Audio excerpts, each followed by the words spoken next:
Hi, I'm Frank Shirosky, and you're watching the product review segment of TorqueNews.com.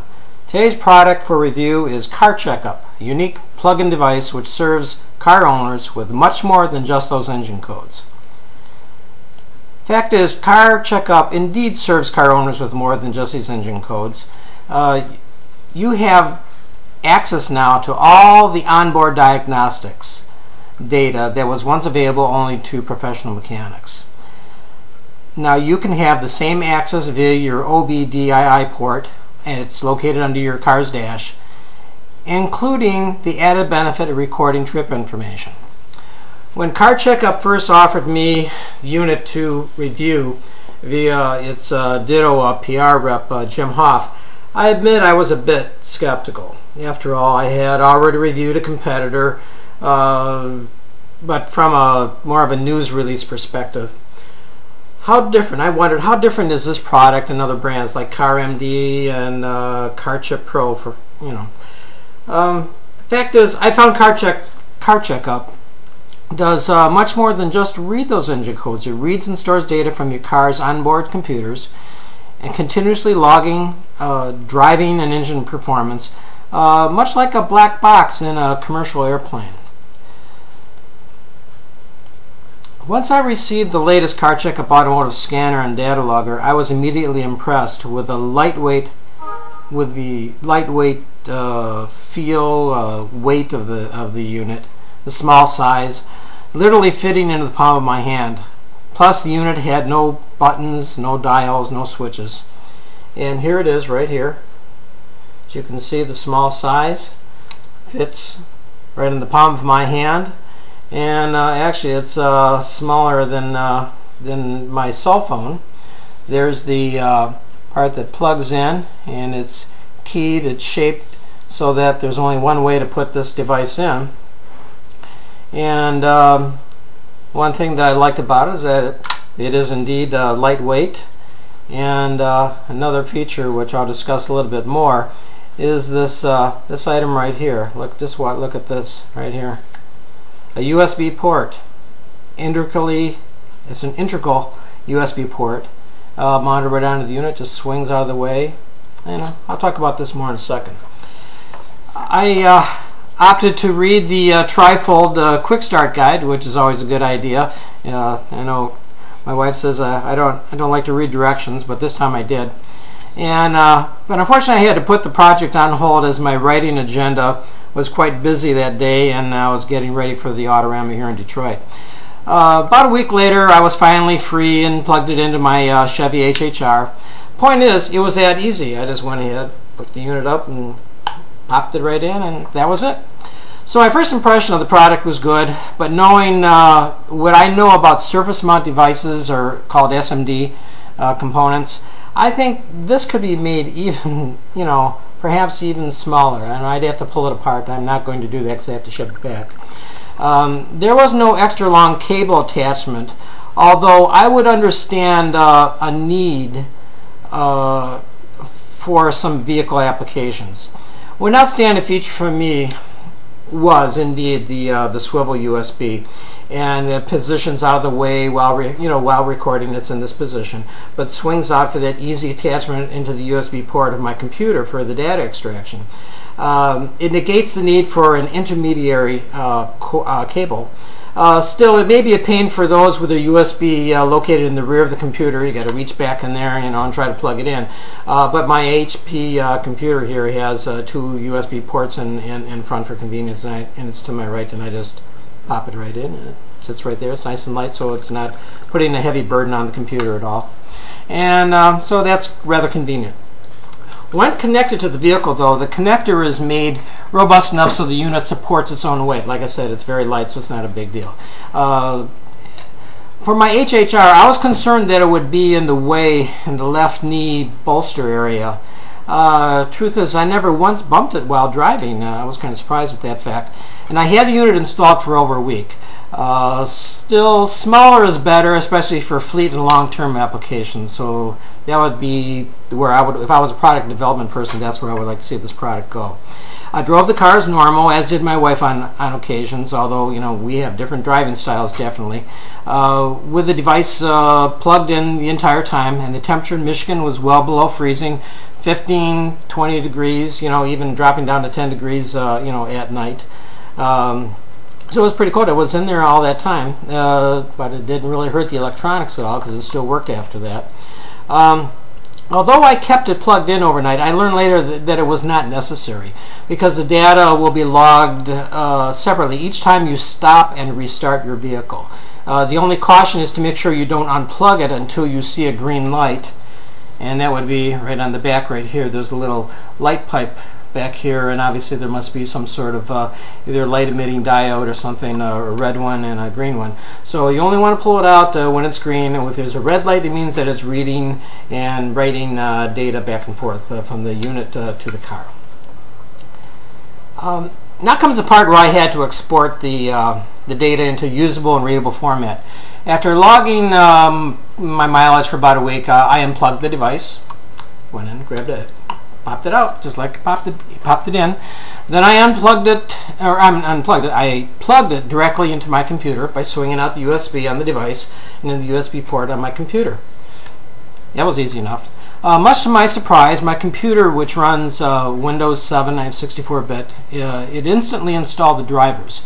So no additional software was needed, no additional CD or anything like that, and I found that to be convenient. That was a nice feature. I then logged into CarCheckup.com, the website, and proceeded to register for an account. They gave me one so that I could do this review. The whole process of login took only a few minutes and required me to select a primary vehicle for the device. Unfortunately, my Chevy HHR was not on the list, so I had to request it to be added. After the setup was completed, I logged back into the system. I was met by a nice dashboard screen with some options to choose from. I selected the download data tab and clicked it, and it took about 5 to 10 minutes to retrieve the data that I had recorded into the device. Then came time to interpret the report. I found trip summaries as the greatest purpose for this product. I know that it can record, you know, default codes or fault codes from your engine, but I find the trip summaries probably to be the greatest purpose of this product. You want to think highest speed, RPM, extreme braking, and more. It even reports trip time, miles traveled, the highest attained speed, plus the time spent at various speeds. That, in my mind, is probably its greatest asset next to code reading, and a feature that CarMD simply does not have. One area that fits the life of parents with a teen driver is the hard driving indicator, which spells out the number of hard accelerations, extreme accelerations, hard brake events, and extreme brake events over and above fastest speed.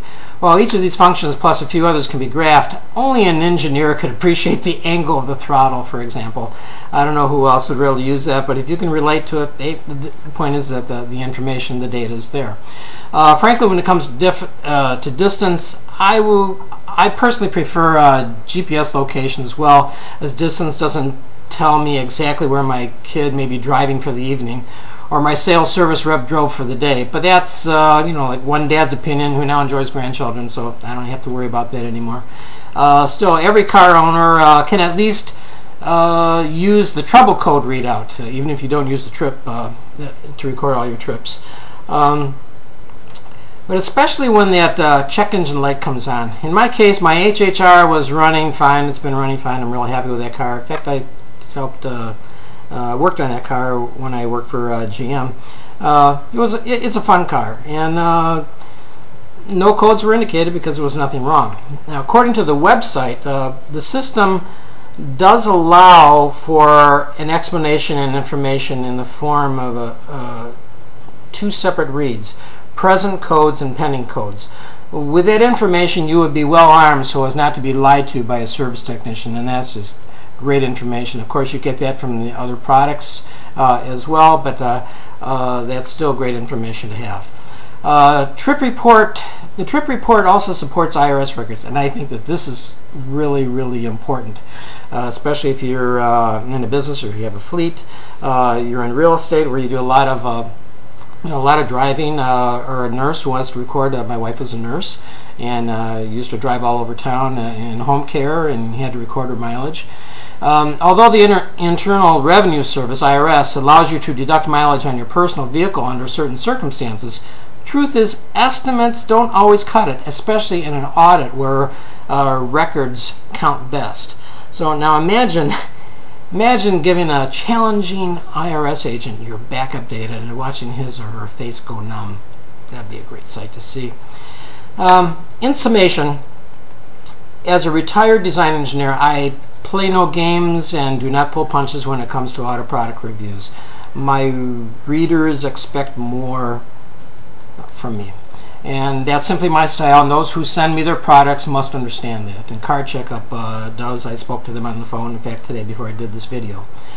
The CarCheckup product, though, is a usable device, in my opinion, but more so as a trip recorder than a code reader. It does a code reading, but primarily as a trip recorder. With that stated, aside from the mileage records and the throttle angle data, I believe my own usage would be best served as a monitoring device for my car's condition. And for those who buy and sell used cars from the public, the $25 fee for each new car would be a negative, in my opinion.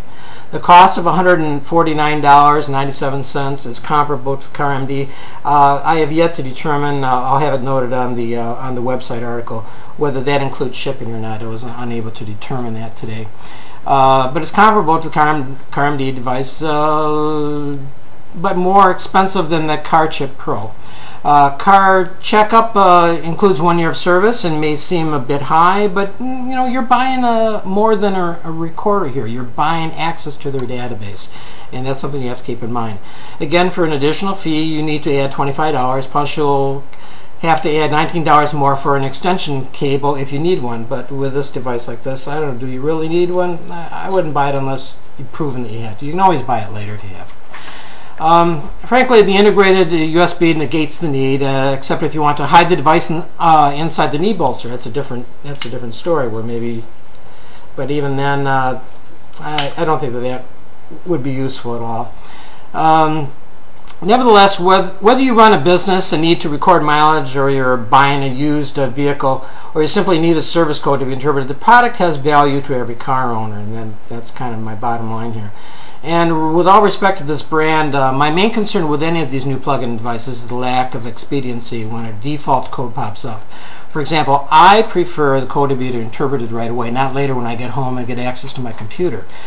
I already know I have a fault. My car already told me. Point is, tell me what I don't know and do it right away when I'm on the road. That's just my personal perspective.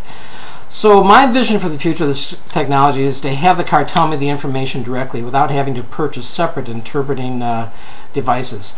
Considering the cost of cars today, it's the least automakers can do. And I'm saying, are you listening, Detroit? Okay, soapbox comment is over.